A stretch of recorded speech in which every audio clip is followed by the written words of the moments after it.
on se retrouve pour le résumé du Town Hall du mois de décembre 2023. Aujourd'hui, il va être un peu différent des précédents. Je vais le séparer en deux parties. La première partie pour te faire un retour sur les actualités à retenir et la seconde pour revenir un peu sur le contexte, ma vision et notamment peut-être aller un peu en opposition au fait que ça ait pas mal râlé suite à ce Town Hall. Bon, tu l'as vu, j'ai mis un petit clin d'œil dans la miniature, j'ai mis le logo de Find Satoshi Lab plutôt que celui de Stephen, car ce qui est reproché suite à ce Town Hall, c'est qu'on parle trop de Find Satoshi Lab ou du moins des autres projets et pas suffisamment de Stephen, et je te donnerai mon avis dans la deuxième partie. Donc pour attaquer les différentes actualités, ce qui était assez intéressant, c'est qu'on a toujours ces partenariats. Notamment, la première actualité, c'est un partenariat avec Solflare Wallet. Et j'imagine qu'il est nouveau parce que j'en entends beaucoup parler ces derniers temps, mais je n'en avais jamais entendu parler avant. Il y a également eu une nouvelle raffle pour des Genesis Sneakers en collaboration avec More.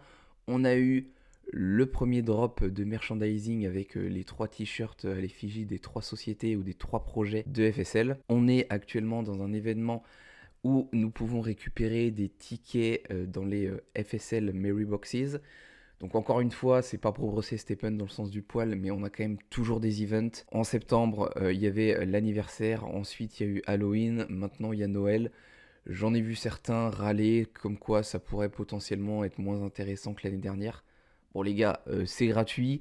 Au pire, vous gagnez des tickets, vous les revendez, ça vaut environ 2 GMT. Bon, là je trouve que les gens sont parfois quand même un petit peu de mauvaise foi et il y a des prix assez incroyables à gagner. J'ai pas regardé le floor price des Gazero badge, mais ils étaient à environ 40 000 GMT encore la semaine dernière. Et les baskets, les Genesis Sneakers sont à 42 000 si c'est celle avec More. Ensuite, on a un peu plus parlé de More, ou majoritairement de More.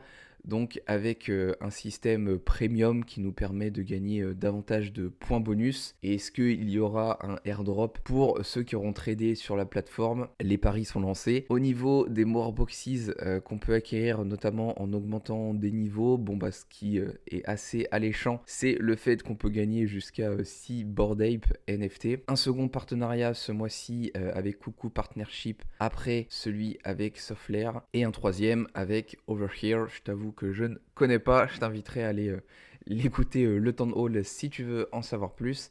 Et le Gazero testing est arrivé à sa fin avec plus de 2500 participants. Il y a eu plutôt des bons retours sur les réseaux sociaux. Donc attendons que ça sorte, c'est plus qu'une question de jours. Et ce que je retiendrai pour conclure le résumé du Town Hall, c'est dans les questions de la communauté, donc qui sont intéressantes à poser déjà pour avoir de l'information et en plus pour éventuellement gagner un prix comme une OG ou une Genesis. Et la question qui a été posée, c'était comment réussir à lier tous les projets de FSL. Et la réponse qui a été donnée, c'était le lien de tous et finalement le projet le plus important de FSL, c'est le token GMT. Stephen a peut-être été le projet majeur de FSL sur 2022, sur la première moitié de 2023, mais désormais c'est le GMT qui est au centre de la société et c'est ce qui va lier tous les projets autour de ce token. Et ensuite, ce qui pourrait nous intéresser, nous utilisateurs de Stephen, c'est quel est le plan pour Ion de l'année prochaine, Make Stephen Great Again. Donc c'est assez clair, normalement Stephen devrait revenir une des priorités de FSL. Parce qu'on va se l'avouer, et comme je le disais en introduction, et comme ça se ressent dans les commentaires, FSL a peut-être un petit peu délaissé Stephen. Et donc c'est maintenant où je te donne mon avis sur le contexte global, sur le retour des utilisateurs qui sont un petit peu frustrés, un petit peu impatients, ce qui est compréhensible. Donc ce qui est reproché à Stephen concrètement, c'est qu'il n'y a pas de mise à jour majeure, que les gemmes résilience ne servent à rien, que le prix global des gemmes baisse, de luck et d'efficience on le voit depuis plusieurs mois, et moi j'ai remarqué depuis quelques semaines le prix des conforts commence à baisser aussi de manière assez importante, et du coup ça frustre un petit peu tous les joueurs, parce que le GST n'est plus intéressant depuis longtemps, les Mystery Box le deviennent de moins en moins, Et si tu es un, entre guillemets, petit ou moyen joueur, bah, je peux comprendre que le GMT ce soit un petit peu frustrant d'aller en gagner peut-être à peine une dizaine ou qu'une dizaine tous les jours. Donc effectivement, je vais pas pouvoir aller à l'encontre de cet avis-là. Je peux à certains moments être aussi un petit peu frustré, mais ce serait assez malvenu de ma part si tu suis la chaîne. Depuis quelques semaines, depuis septembre, je suis quand même assez verni. Pour rappel, en septembre, avec l'announcement, j'ai pu avoir une basket animée. À Halloween, j'ai reçu un airdrop d'un skin particulier. En novembre, j'ai eu 3-4 level 3 dans mes mystery box, dont 80% de confort. Et encore hier, j'ai ouvert une mystery box de niveau 6 où j'ai eu une gemme de confort de niveau 3. Donc c'est peut-être aussi pour ça que je prends du recul sur Stephen. J'ai quand même été très verni dernièrement. Néanmoins, le but est notre but à tous. Et comme le dit notre ambassadeur numéro 1, Guirac, C'est ça qu'il faut voir, faut avoir une vision long terme. Faut pas voir la vision maintenant tout de suite, je gagne pas, c'est rien, c'est pas motivant. Non les gars, non, vision long terme. 50 balles par jour pour aller marcher, vous vous rendez compte? et l'important c'est le GMT.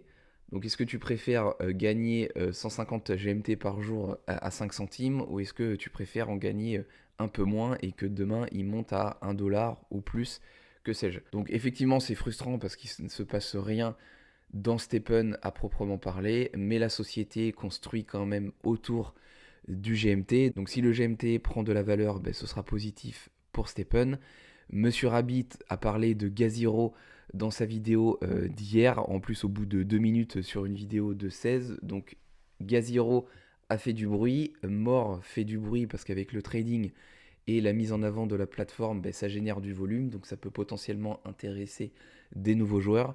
Je tiens à rappeler, les joueurs de Stephen sont surtout sur Solana, mais Blur est devenu la marketplace numéro 1 grâce à la mise en avant du trading et différentes saisons qui ont récompensé les utilisateurs d'un airdrop.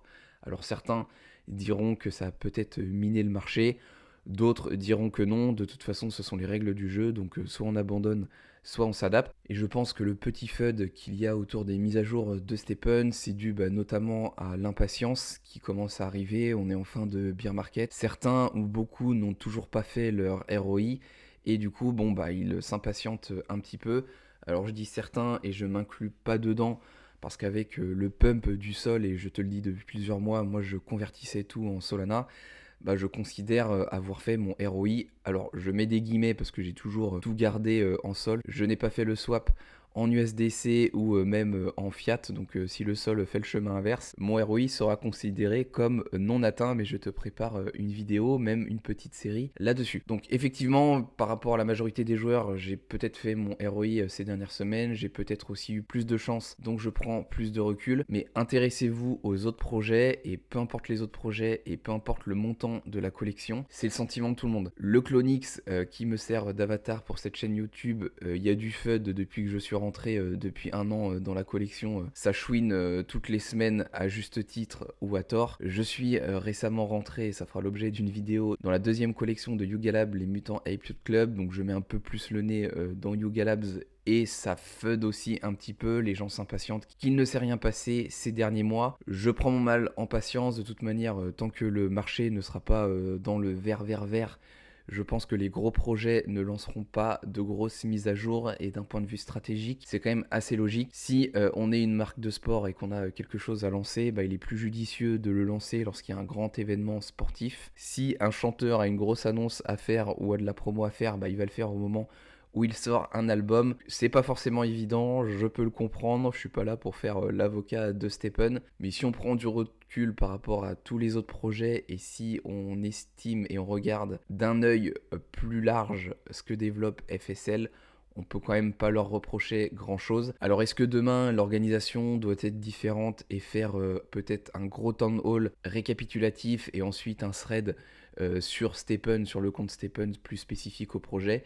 Peut-être, parce que ce qui crée aussi de la frustration, c'est qu'on va prendre 1 heure de notre temps, vouloir écouter un town hall sur Stephen et finalement on n'a rien à manger. Donc ça peut peut-être être un peu gênant de ce point de vue-là. Je n'oublie pas que le GMT, il y a quelques semaines encore, si on prend le mois de juin, même à partir du mois d'août, on était autour des 13, 14, 15 centimes de dollars. Aujourd'hui, on est plutôt autour des 30 centimes, ça a quand même fait un x2. Et surtout, moi je n'oublie pas la terrible année qu'on a vécue l'année dernière en 2022. Franchement, faut pas l'oublier, c'était un enfer. Donc le jeu s'est bien stabilisé cette année. Donc oui, il faut agir en 2024, mais soyons patients, ça va le faire. Et comme je l'ai toujours dit, si Stephen a survécu à 2022, il ira jusqu'au bull run. Et si Stephen va jusqu'au bull run, nous serons récompensés pour avoir tenu. Et comme le dit encore notre ambassadeur numéro 1, C'est ça qu'il faut voir, faut avoir une vision long terme. Faut pas voir la vision maintenant tout de suite, je gagne pas, c'est rien, c'est pas motivant. Non les gars, non,